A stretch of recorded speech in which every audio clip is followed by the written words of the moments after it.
Utopian Chronicles, Multi-Dimensions, Episode 23.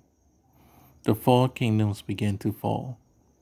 It had come time to end the war of Cadena.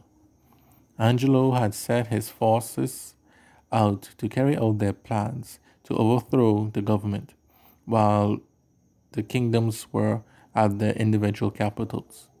Due to the efforts of Tyranno Lycian, Angelo can now move against a once again divided Cadena. Battle. For their part, Xanthan and Zane carried out their plan. After infiltrating the Damanton's treasure warehouse in the dead of night, they had taken everything. In the most predictable move by the greedy kingdom, the king himself and all his entire army began to pursue Xanthan's unit. Xanthan told his men to leave a trail of wealth as they advanced to the flood dam, where Zane was waiting on top of the wall. Queen Francine, after them! How dare they steal my precious diamonds?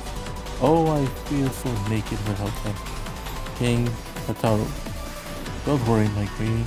These thieves shall die where they stand. As the Damatons were behind him, Xanthan fought. Bows power in front of him, so he can make it to the front of the wall.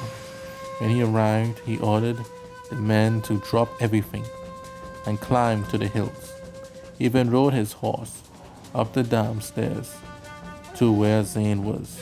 Xanthan, are you ready, Zane?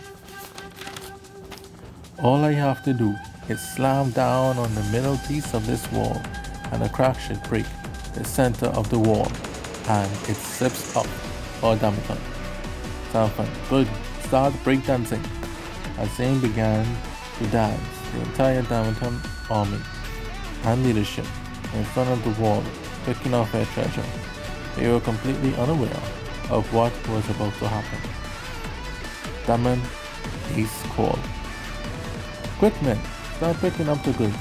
Quick, give diamonds to Queen Francine at once. As we got off their high horses to start to pick up their gold and diamonds. Suddenly, Zane backflips and lands hard on the crack. Boom, jakalaka. The dam then broke, and the mighty rushing flood carried the king of Damaton to an early watery grave. Ray, being carried away. This isn't funny, yo. Drowns. In fact, it was all over, and Xanthan's unit went on an alternative route to Damaton Castle to claim it for Lord Angelo. The lesson that can be learned in this battle is greed kills. Battle. Next up would be the Spade. As part of their promise to Ace Knight Agent Band, Sophia and Thurston returned with their friends to the castle. Spade was still reeling after their defeat of the Aegean army at Patel Castle when the tourists returned. They pretended to be tourists and concealed their weapons as they entered the castle. After getting to the center and securing the south, they made their move. First thing, ready your arms, men. We're taking this castle. Jorgen, stunned. What is this? Tourists with weapons? Pence Jansen. We are under attack. Seal off the main keep. Sophia, wouldn't it be better for us to wait until we were in the main keep? First thing, it would be the fun in that, Sophia, my wife. Then Thurston orders everyone else. Forward to the main keep. Then Sophia replied, okay, my husband. As the Spade were caught unaware, many of the soldiers and knights were easily cut down. Barn was greatly distraught as she was guarding the main keep's gate. Adrian Mike, how? Why have you not betrayed my trust and made me seem like a traitor to my own people? Are you not from this country? Thurston then replied something that was sure to rally her up, as he wanted to get his men to the royal family. First thing, if it makes you feel better, no, we are not from this country, nor from the dimensional plane. I am the right-hand man of my Lord Angelo of the Cardina Galaxy. My Lord Angelo is the true successor to the LaFleur name. I will sure to tell him that you send your regards for this battle, O Maiden of Aeson's. Adrian Band, enraged. Ah, you, LaFleur, how can I befriend the force that my forces of my father's killers? I'll kill you, Thurston! As he predicted, Adrian was advancing towards him. He stayed to the northwest to lure her out.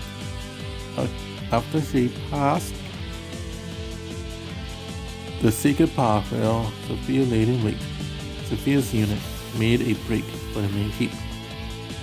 Thurston, Adrian, you are such a dear friend to me and my wife, but you even allowed her to get to the main keep unharmed.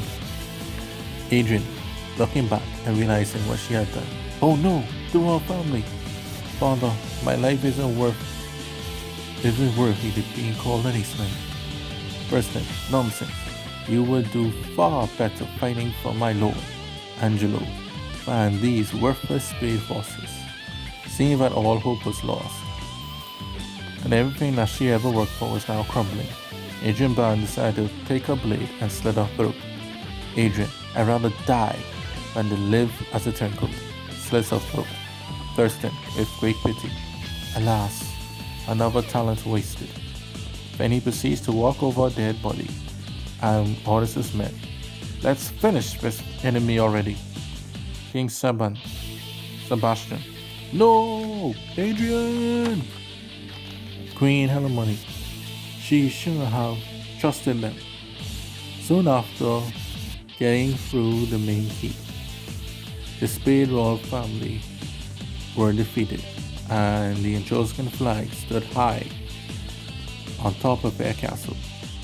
Now hearing word of two of the four kingdoms were now conquered by the Lord, Donovan of the Caribs told his king and all of the forces to clone themselves. So King Leclerc ordered his entire army to be cloned, and then he ordered that all their wealth and cloning technology go with them to the Outlands.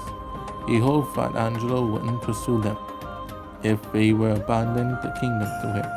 Leclerc told the clones to go to the Valley of Immortals, where the final battle was soon to happen. This way, the enemy would think that they were there and not heading to the Outlands. King Ace Colors. Our king is a wise man. As they moved to the Outlands, King Leclerc. It is better to live to fight another day than to die like a dog. Arriving at the Carib Castle, Angelo got word that they had moved to the Valley of the Immortals. He was a little sad that he missed them, but glad that now Carib was now his without a fight. Angelo, they're the Emperor's problem now.